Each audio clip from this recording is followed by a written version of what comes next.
அனைவருக்கும் வணக்கம். ஸ்பேரோடெக் சேனல் உங்களை அன்புடன் வரவேற்கிறது.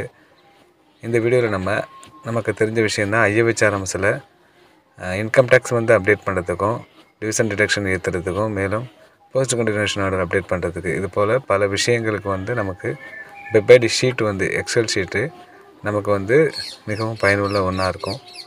அந்த வெப் ஐடி செட்டிங் எப்படி நம்ம களஞ்சியத்துக்கு பண்ணுறதுங்கிறத பற்றி தான் இந்த வீடியோவில் பார்க்க போகிறோம். வீடியோ பார்க்குறதுக்கு முன்னாடி நம்ம சேனலில் போடுற அனைத்து வீடியோக்களும் உங்களுக்கு குவாலிட்டியாக தெரியணும்னா, நம்ம வீடியோ மட்டும் இல்லை, யூடியூப்பில் எந்த வீடியோ வேணாலும் குவாலிட்டியாக தெரியணும்னா, இப்போது அந்த வீடியோட மேலே பார்த்தீங்கன்னா உங்களுக்கு மேலே இந்த செட்டிங் சிம்பிள் ஒன்று இருக்கும். அதை கிளிக் பண்ணுங்கள். கிளிக் பண்ணிவிட்டு கீழே பார்த்தீங்க குவாலிட்டி அப்படின்னு ஒரு ஆப்ஷன் கொடுக்கப்பட்டிருக்கும். அந்த குவாலிட்டி எப்போதும் நமக்கு லோவாகவே இருக்கும். அது ஹையாக பார்க்கணும் அப்படின்னாக்க இந்த குவாலிட்டியை கிளிக் பண்ணுங்கள். கிளிக் பண்ணிங்கன்னா அதில் உங்களுக்கு ஹை பிக்சர் குவாலிட்டி அப்படின்னு ஒரு ஆப்ஷன் இருக்கும். அதை செலக்ட் பண்ணிவிட்டு ஓகே கொடுத்துக்கோங்க.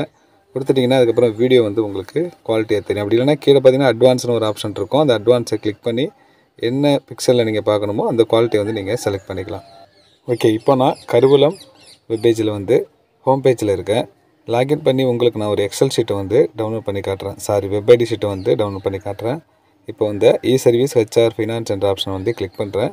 நெக்ஸ்ட்டு ஹியூமன் ரிசோர்ஸ் அந்த ஃபினான்ஸ் ஐக்கானில் HR ஹியூமன் ரிசோர்ஸை கிளிக் பண்ணி அதில் GTN பே சர்வீஸை கிளிக் பண்ணி அதில் இருக்கக்கூடிய டெம்பரவரி போஸ்ட் கண்டினியூஷன் ஆர்டரில் கீழே இருக்கக்கூடிய இந்த கால் வெப் ஐடி செட்டிங்கை கிளிக் பண்ணி உங்களுக்கு காமிச்சிருக்கேன். இதில் பார்த்தீங்கன்னா வியூ பண்ணும்போது எக்ஸல் 2007 இருக்குது.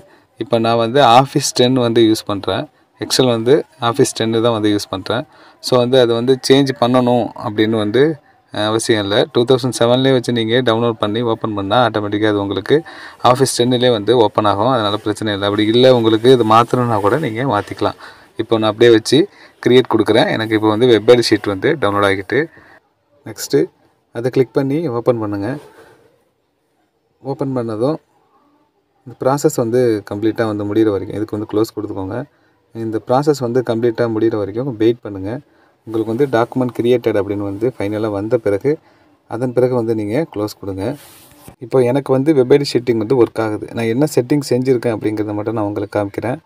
எக்ஸல் ஷீட் இப்போது இதே எக்ஸல் ஷீட்லேயும் நான் உங்களுக்கு செஞ்சு காமிக்கிறேன். நீங்கள் எந்த எக்ஸல் ஷீட்டை வேணாலும் ஓப்பன் பண்ணிக்கோங்க. ஒரு நார்மலாக இருக்கக்கூடிய எக்ஸல் ஷீட்டை கூட நீங்கள் ஓப்பன் பண்ணிக்கலாம். ஓப்பன் பண்ணிவிட்டு சேம் இதே செட்டிங்கை நீங்கள் அதில் பண்ணுங்கள். இப்போ நான் ஆஃபீஸ் 10 யூஸ் பண்ணுறேன். ஆஃபீஸ் 10 இருக்கிறவங்களுக்கு சேம் இதே ப்ராசஸ் தான். ஆஃபீஸ் 7 யூஸ் பண்ணுறீங்க அப்படின்னாக்க இதில் எந்த ஆப்ஷன் நான் சேஞ்ச் பண்ணுறனோ அதை மட்டும் நீங்கள் சேஞ்ச் பண்ணிக்கலாம். கிட்டத்தட்ட ரெண்டுமே சேம் தான்.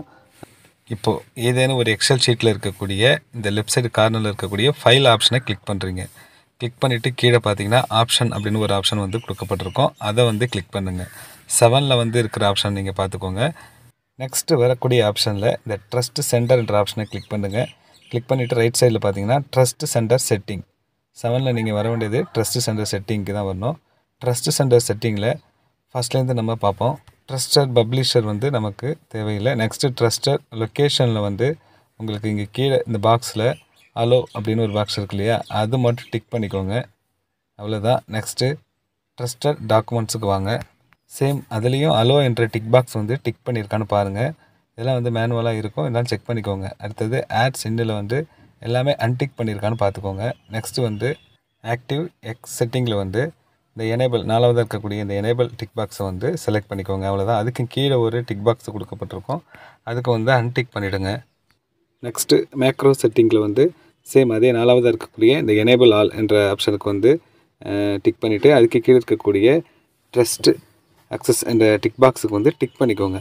இது ரெண்டையும் செலக்ட் பண்ணிவிட்டு அதுக்கு அடுத்தபடியாக பார்த்தீங்கன்னா ப்ரொடக்டட் வியூவுக்கு வாங்க. இதில் எல்லாம் அன்டிக் பண்ணிவிடுங்க. கீழே இருக்கக்கூடிய இந்த எனேபிள் டேட்டா இதுக்கு மட்டும் டிக் பண்ணிக்கோங்க. அதுக்கு அடுத்தபடியாக மெசேஜ் பாரில் ஃபஸ்ட்டு இருக்கக்கூடிய ஆப்ஷன் செலக்ட் பண்ணுங்கள். அடுத்ததாக ஃபைனலாக கீழே பார்த்தீங்கன்னா எனேபிள் அப்படின்னு ஒரு டிக் பாக்ஸ் இருக்கும். அதுக்கு அன்டிக் பண்ணிவிடுங்க. ஃபைனலாக அடுத்தது பார்த்தீங்கன்னா எக்ஸ்டர்னல் கண்டென்ட் இதில் ரெண்டுமே எனேபிள் ஃபஸ்ட்டு இருக்கக்கூடியது அதை செலக்ட் பண்ணிக்கோங்க. அவ்வளோதான். அடுத்த 2 ஆப்ஷன் பார்த்தீங்கன்னா அதில் டிஃபால்ட்டாகவே உங்களுக்கு அதில் சேமாக தான் இருக்கும். அடுத்ததாக பார்த்தீங்கன்னா ஃபைனலாக எங்கே இருக்கக்கூடிய ஓகே என்ற ஆப்ஷன் கிளிக் பண்ணுங்கள். நீங்கள் ஒவ்வொரு ஆப்ஷனும் மாற்றும் போதும் ஓகே கொடுத்துட்ருக்கோன்னா ஃபைனலாக எல்லாத்தையும் சேஞ்ச் பண்ணிவிட்டு ஓகே கொடுத்தா போதும். ஓகே கொடுத்துட்டு இந்த பேஜ் வந்ததும் திரும்பவும் ஓகே கொடுத்துக்கோங்க. அவ்வளோதான். இப்போ நம்ம சக்ஸஸ்ஃபுல்லாக எக்ஸல் செட்டிங்கை நம்ம முடிச்சிட்டோம்.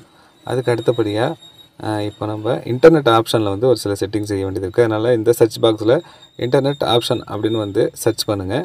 இப்போ பாருங்கள், நான் வந்து ஐஎஃப்எச்ஆர்எம் வந்து ஓப்பன் பண்ணி தான் வச்சுருக்கேன். ஏன் அப்படின்னு பார்த்தீங்கன்னா யூஆர்எல் வந்து நம்ம இங்கேருந்தே வந்து காப்பி பண்ணிக்கலாம். அதனால் இப்போது இன்டர்நெட் ஆப்ஷன் வந்து கிளிக் பண்ணுங்கள்.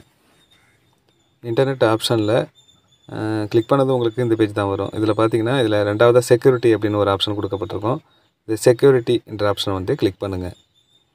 கிளிக் பண்ணிவிட்டு இதில் கீழே பார்த்தீங்கன்னா மூணாவதாக உங்களுக்கு ட்ரஸ்டட் சைட் அப்படின்னு ஒரு ஆப்ஷன் கொடுக்கப்பட்டிருக்கும். அதை செலக்ட் பண்ணுங்கள். செலக்ட் பண்ணோன்னா உங்களுக்கு இங்கே சைட்னு ஒரு ஆப்ஷன் இருக்கும். அந்த சைட் என்ற ஆப்ஷன் வந்து கிளிக் பண்ணுங்கள். இப்போது என்னோடய சிஸ்டமில் பாருங்கள், இந்த வெப்சைட்டில் கருவலம் வெப்பேஜ் வந்து ஆட் ஆகிருக்கு. www.karuvalam.tn.gov.in வந்து ஆட் ஆகிருக்கு. இது வந்து பழசு, நான் முன்னாடியே வந்து ஆட் பண்ணது. ஆனால் இந்த வெப்சைட்லேயே எனக்கு வந்து இப்போ களஞ்சியம் வெப்சைட் வந்து ஓப்பன் ஆணுச்சு. உங்களுக்கு ஓப்பன் பண்ணி நான் காமிச்சேன். இருந்தாலும் நீங்கள் இப்போது இன்ஷியேட்டட் ஏதாவது ஒரு ஐடியில் வந்து லாகின் பண்ண பிறகு இப்படி ஃபினான்ஸ் ஹோம் பேஜ்லாம் வரும் இல்லையா, இந்த பேஜ் வந்ததுக்கப்புறம் இந்த டாப் கார்னரில் வச்சு கிளிக் பண்ணிவிட்டு டபுள் கிளிக் பண்ணி பார்த்தீங்கன்னா அதில் வந்து இந்த லிங்க் வந்து கொடுக்கப்பட்டிருக்கும். dceb.sbrd.karuvalam.tn.gov.in இந்த யூஆர்எல் வந்து காப்பி பண்ணுங்கள். எதுலேருந்து காப்பி பண்ணணும் பார்த்தீங்கன்னா இந்த http அதுலேருந்து ஆரம்பித்து gov.in வரைக்கும் காப்பி பண்ணி, இப்போ நான் மினிமைஸ் தான் பண்ணி வச்சுருக்கேன். அதனால் கீழே வந்து இந்த இன்டர்நெட் ஆப்ஷனை வந்து கிளிக் பண்ணி இப்போ இந்த வெப்சைட்டில் வந்து நான் என்ன பண்ணுறேன், அதை பேஸ்ட் பண்ணுறேன். பேஸ்ட் பண்ணிவிட்டு ஆட் கொடுத்திங்கன்னா உங்களுக்கு வந்து வெப்சைட் வந்து ஆட் ஆகிடும். இப்போது இந்த 2 வெப்சைட்டுமே இதில் வந்து நமக்கு வந்து ஆட் ஆகிருக்கு. வெப்சைட்டில் வந்து இது ரெண்டுமே இருந்தாலும் உங்களுக்கு வெப்சைட் ஷீட் வந்து டவுன்லோட் ஆகும். ஆர் இதில் ஏதாவது ஒன்று வந்து நீங்கள் யூஸ் பண்ணாலும் உங்களுக்கு வெப்சைட் ஷீட் வந்து டவுன்லோட் ஆகும். உங்களுக்கு எது சூட்டபுள்னு வந்து நீங்கள் பார்த்துக்கோங்க. வெப்சைட்டை ஆட் பண்ணிவிட்டு திரும்ப இந்த பேஜ்லேயே பார்த்தீங்கன்னா ட்ரஸ்ட் சைட்லேயே வச்சு இந்த கஸ்டம் லெவல் என்ற ஆப்ஷனை கிளிக் பண்ணுங்கள். கஸ்டம் லெவல் ஆப்ஷனில் வந்து இந்த ஆப்ஷனை யூஸ் பண்ணி ஸ்க்ரோல் பண்ணி கீழே வந்தீங்கன்னா இங்கே தலைப்பு ஸ்கிரிப்டிங் அப்படின்னு ஒரு ஆப்ஷன் வந்து கொடுக்கப்பட்டிருக்கும். அந்த ஸ்கிரிப்டிங் ஆப்ஷனில் வந்து கீழே பார்த்தீங்கன்னா ஒரு 6 ஆப்ஷன் இருக்கும். அந்த 6 ஆப்ஷனுக்கும் வந்து எனேபிள் வந்து டிக்காக இருக்கான்னு பாருங்கள். அப்படி இல்லைனாக்க அந்த 6க்கும் வந்து எனேபிள் என்ற ஆப்ஷனை வந்து செலக்ட் பண்ணுங்கள். செலக்ட் பண்ணிவிட்டு ஓகே கொடுத்துக்கோங்க. ஓகே கொடுத்துட்டு திரும்பவும் மேலே பார்த்தீங்கன்னா இன்டர்நெட்னு ஒரு ஆப்ஷன் இருக்கு இல்லையா, அதை கிளிக் பண்ணுங்கள். அதை கிளிக் பண்ணதும் அதில் கஸ்டம் லெவலில் கிளிக் பண்ணிங்கன்னா அதில் ஸ்கிரிப்டிங் இருக்கும். அதில் இருக்கக்கூடிய அந்த 6 ஆப்ஷனுக்கும் வந்து எனேபிள் கொடுத்துக்கோங்க. கொடுத்துட்டு இதுக்கும் வந்து ஓகே கொடுத்துக்கோங்க. அவ்வளோதான். ஓப்பன் கொடுத்ததுக்கப்புறம் இங்கே பார்த்தீங்கன்னா இங்கே அப்ளை என்ற ஆப்ஷன் வந்து எனேபிளில் இருக்கும். உங்களுக்கு அப்ளை கொடுத்துட்டு அதன் பிறகு நீங்கள் வந்து ஓகே கொடுத்துக்கோங்க. ஓகே கொடுத்துட்டு இப்போ போய்ட்டு நீங்கள் வெப்சைட் ஷீட்டை ஓப்பன் பண்ணி பாருங்கள். கண்டிப்பாக வந்து உங்களுக்கு ஓப்பன் ஆகும். இந்த யூஆர்எல் வந்து 2 யூஆர்எல் வந்து நான் வந்து காப்பி பண்ணி பேஸ்ட் பண்ணேன். ஏன் அப்படின்னு பார்த்தீங்கன்னா நம்ம டைப் பண்ணலாம். டைப் பண்ணும்போது ஏதாவது மிஸ்டேக் வந்துச்சுன்னா நமக்கு வந்து வெப்சைட் ஷீட் வந்து டவுன்லோட் ஆகாது. இல்லை நீங்கள் கரெக்டாக டைப் பண்ணுவீங்கன்னா நீங்கள் டைப் பண்ணிக்கோங்க. இல்லை நீங்கள் காப்பி பண்ணி பேஸ்ட் பண்ணணும் அப்படின்னாக்க ஃபஸ்ட்டு யூஆர்எல் நீங்கள் காப்பி பண்ணணும் அப்படின்னாக்க லாகின் பண்ணுறதுக்கு முன்னாடி இந்த பேஜில் வந்து டபுள் கிளிக் பண்ணிங்கன்னா ஃபஸ்ட்டு யூஆர்எல் வந்து நீங்கள் காப்பி பண்ணிக்கலாம். httpலேருந்து ஆரம்பித்து .in வரைக்கும் காப்பி பண்ணிக்கணும், மறந்துடாதீங்க. நெக்ஸ்ட்டு யூஆர்எல் நீங்கள் வந்து காப்பி பண்ணால் முன்னாடி சொன்னால் போல் தான் லாகின் பண்ணி இந்த ஃபினான்ஸ் ஹியூமன் ரிசோர்ஸ் போன்ற ஐக்கான்லாம் வருது இல்லையா, அப்போ போய்ட்டு நீங்கள் இந்த பிளேஸில் வந்து டபுள் கிளிக் பண்ணிங்கன்னா அந்த யூஆர்எல் வந்து உங்களால் வந்து காப்பி பண்ணிக்க முடியும். அவ்வளோதான். வீடியோ பிடிச்சிருந்தால் லைக் பண்ணுங்கள்.